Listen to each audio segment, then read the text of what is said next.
Welcome back to Love Grind. I'm Ebony, your host, and thanks for spending time with me tonight. The topic we're going to hold requires gentleness and patience. We're talking about what happens when you cannot stop thinking about someone you once loved, when your mind returns to them without permission, and when the absence of that person feels louder than anything else in your life. When letting go feels impossible. Understanding obsession after a breakup. That's what we're going to talk about tonight. It's easy to fall into an obsession with your ex. How do they feel? What are they doing? Do they feel anything for you? Was it all just fake? And we're going to talk about that tonight. So get your glass of wine, snuggle in, and let's talk about it. Obsessing over an ex is not simply missing someone. It is not just sadness or nostalgia. It can feel consuming, intrusive, and exhausting.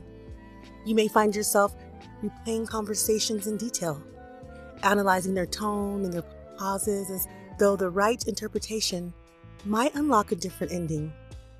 You may notice yourself checking their social media even after promising yourself you would not, telling yourself it's the last time, only to return again when the anxiety builds. You might be constructing imaginary conversations in your head, revising what you would say if given another chance, or imagining scenarios where the relationship was repaired and everything finally makes sense.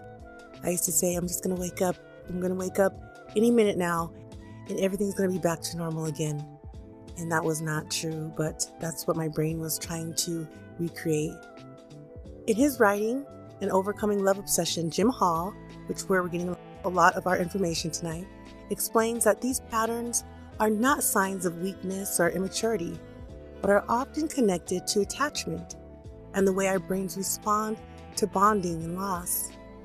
When we attach deeply to someone, our nervous system begins to associate that person with safety, comfort, and emotional regulation.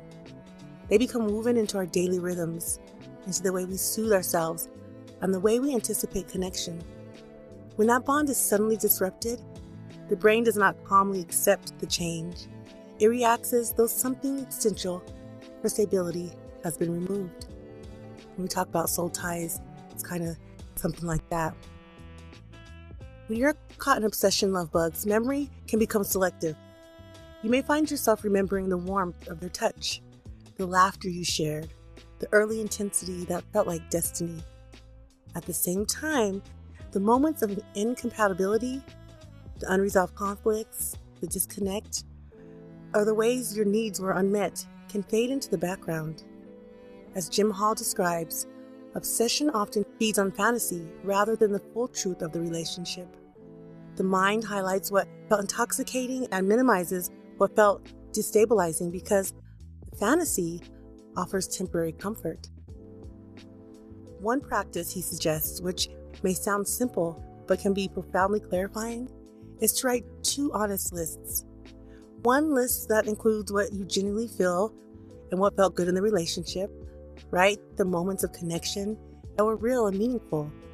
And the other list includes what was painful, confusing, or misaligned. This is not an exercise of bitterness or blame. It's an invitation to hold the entire picture in front of you. When both lists sit side by side, the relationship becomes human rather than idealized, and the intensity of longing can begin to shift.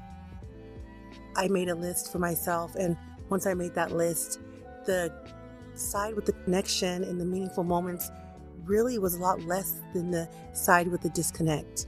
And I began to realize that maybe the relationship, I was wearing rose-colored glasses and it wasn't what I thought it was. And then I became mad at myself. Like, how can I let myself be with somebody who really wasn't showing me the type of love that I deserved?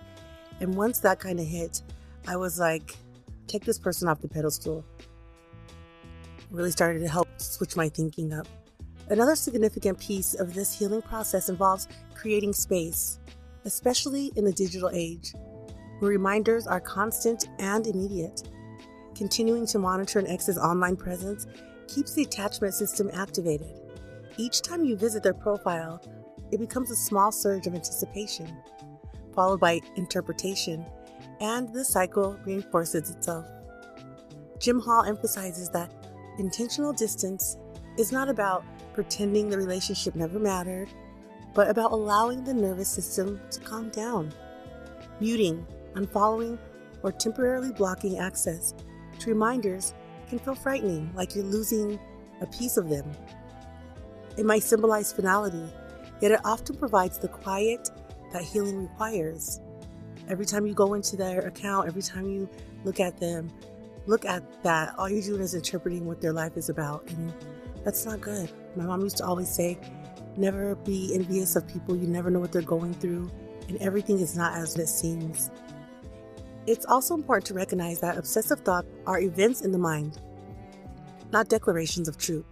When the thought arises that you will never love someone like that again, or that you made an irreversible mistake, it can feel urgent and convincing, right? Instead of arguing with the thought or trying to suppress it, you might gently name it. You might say to yourself, I'm noticing the thought that I will never find this again. This subtle shift places space between you and the narrative. Over time, this practice can reduce the intensity of the loop because you are no longer fully identified with every mental image or fear that appears. Lovebug's obsession often narrows your world. It can make one person feel like the center of your emotional universe, as though your identity and future are tightly bound to their presence.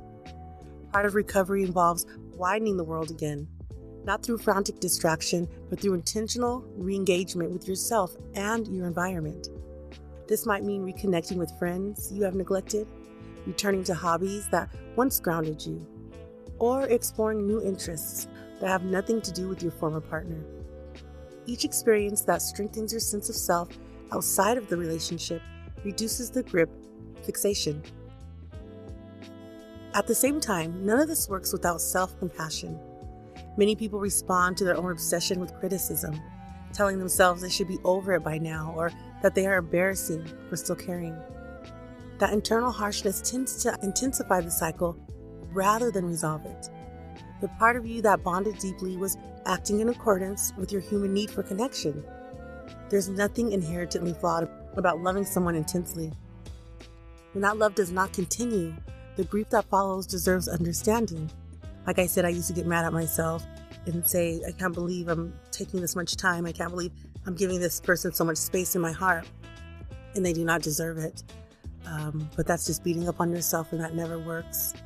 It may also be helpful to gently explore whether this breakup has activated older wounds.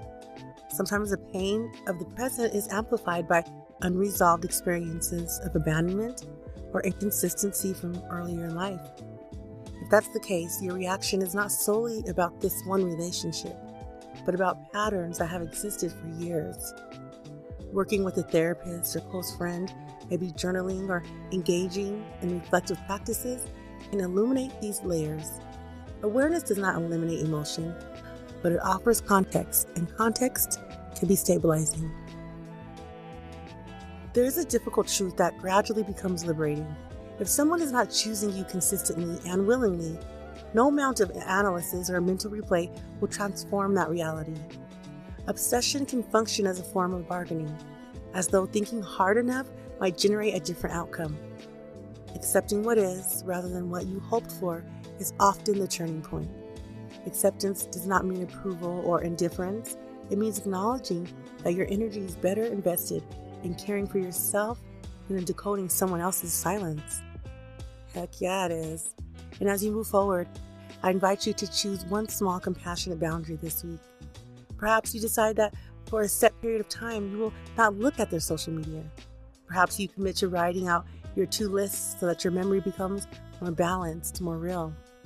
Perhaps you schedule a therapy session or begin a daily practice of sitting quietly with your feelings instead of distracting yourself immediately. The goal is not to rush your healing, but to demonstrate to yourself that you can participate actively in it. And if you feel ready to deepen your understanding of these patterns, exploring the work of Jim Hall will provide further insight into love addiction and attachment dynamics. His perspective, Lovebugs, emphasizes that recovery is less about forcing yourself to stop caring and more about gradually redirecting that care toward your own well-being. As we close tonight, I want you to consider the possibility that this experience, as painful as it is, maybe teaching you something about the kind of love you truly need. Obsession often fades, not because we forget, but because we grow into a clear understanding of ourselves.